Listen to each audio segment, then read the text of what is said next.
Hello everyone, welcome. My name is Andrew and today I'm continuing my series about religion. I'm going to be talking about what I believe when it comes to the possibility of God, and then for the next few weeks, possibly even longer than that, we're going to be talking about a lot more in depth about certain things like morals around religion, and I'm going to be reacting to a couple different videos, but for now, like I said, talking about my beliefs.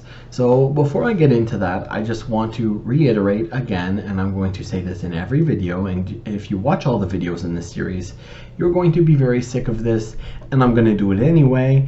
I don't care what you believe. You can believe in God, you can not believe in God. That's totally up to you. I respect it either way. I don't care. If you believe in God, good for you. If you don't believe in God, just as good for you. Either way, I don't have a problem with you. I never have. I only start to have a problem when people think, for whatever reason, they are able to dictate what I should believe because they say so. Generally, they're coming from a view where they're somehow morally superior, and so they have to tell me how I have to be just like them. And that makes them think that they're better than me in some way, and I hate to break it to you, but no one's better than anyone else in this world. So there you go. Now, the video before this, I discussed how I'm agnostic, meaning that I don't really have a belief when it comes to whether God exists or not. I base my decisions and my what I believe on logic and fact, and there is not good evidence either way to prove that God exists or doesn't exist. I mentioned, like I said, I know a lot of religious people will say the Bible is evidence, but I'm going to explain why I don't think that's true, or why it's not good evidence that God exists. But I'm going to get into that in a video probably next week. It may be the week after. I'm not quite sure about the order of these videos yet.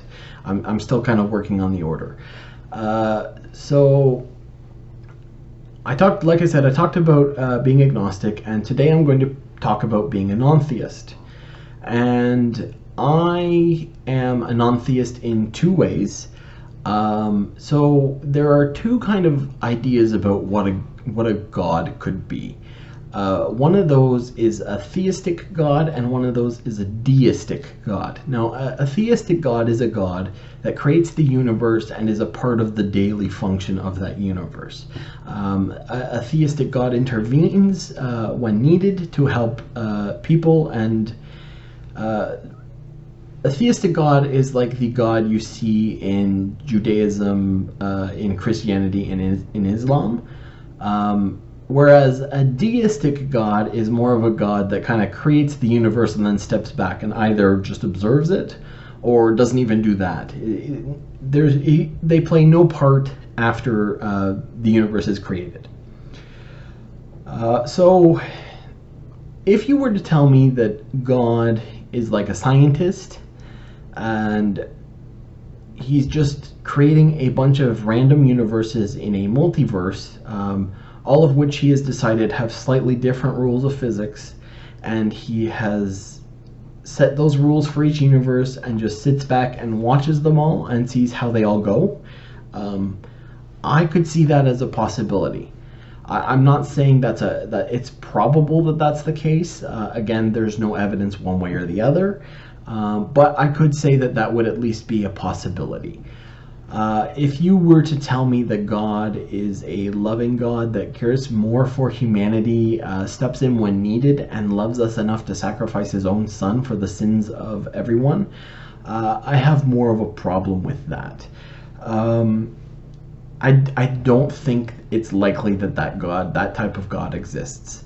There are multiple reasons for that. I'm going to go more in depth with that in later videos. I will say right now that if a God like that exists, the general definition is that he is all-knowing, all-powerful, all-wise, and good. So he is pure good. In that case, I believe that pure evil would have to exist too, because there's always a balance, yin and yang. There's always a balance. But if God is all powerful and all good, then why is evil winning? And I don't think there are many people that would disagree with the fact that evil is winning right now, in this world. So, that I'm going to get more in depth with that later on. I'm going to talk about specific examples of why I believe evil is winning. So I think that a deistic God is much more likely than a theistic one. Either way, like I said, there's no good evidence that proves that God exists. There's no good evidence that proves God does not exist. So I really don't have an opinion on whether he does or not. But like I say, I think it's more likely that there is a deistic God. So I am also anti-theistic in another way. I am anti-structured religion. Now, that doesn't mean that I'm against what you believe. You can believe whatever you want. I'm against the structure that we call religion. There's an old saying, everyone knows it. Power corrupts, and absolute power corrupts absolutely. And with God, we're talking about absolute power. And I think that has allowed certain individuals to gain a lot of power over the years and unfortunately corrupt an entire system in a way that is way worse for humanity. I believe there are two types of people that claim to know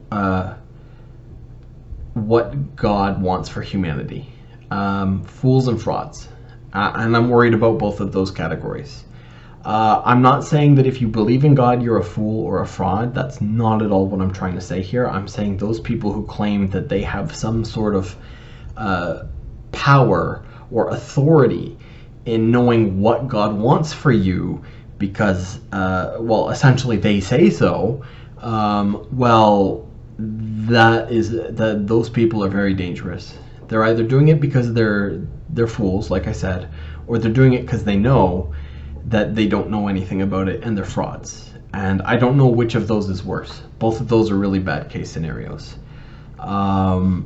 So I have a lot of problem with structured religion, not just Christianity. In this series, I am going to focus on Christianity and Catholicism a lot more. That's where I'm most comfortable. That's what I grew up in as a child. I am going to talk about that more in a later video. But that is, I have learned about every religion. Again, this is going to come up in that video as well. I've learned about every religion I can get any information on from the start of when religions happen. That being said, I do know the most about Christianity and Catholicism, and therefore that's what I'm going to stick to. The majority of my audience is going to be, that's going to see this video anyway, is going to be likely Christian or Catholic. So that's what I'm going to stick to. I'm going to go a little bit into other religions, I believe, too, but generally speaking, that's where I'm going to be. So yeah, so I think, unfortunately, the church has been very corrupted over the years. I mean, not to get into it too deep, but the head of the Italian mob ruled the church for a while.